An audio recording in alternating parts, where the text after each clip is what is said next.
Magandang araw mga kabeni, may bago na naman akong information para sa inyo. Para sa mga nagtatanong, kung magkano ba ang makukuhang cash grant sa Period 3 ng 2022.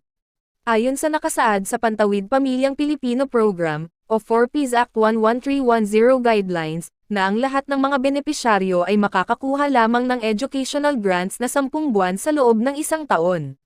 Kaya mga kabeni, paalala ko lang, na ngayong Period 3 2022 na payroll ay may bawas ito ng isang buwan. Dahil covered nito ang buwan ng June at July. Kung naalala nyo, ang buwan ng July ay walang pasok. Kaya ang matatanggap nyo na educational grants ay isang buwan lang. Depende sa level ng batang nag-aaral na kasama sa minomonitor ng programa.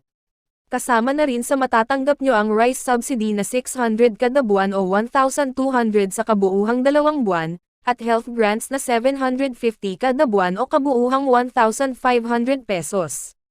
At para sa karagdagang kaalaman tungkol sa Pantawid Pamilyang Pilipino Program o 4Ps Conditional Cash Transfer, panoorin nyo ang video na to. Sana ay nakatulong ang video na to sa inyo.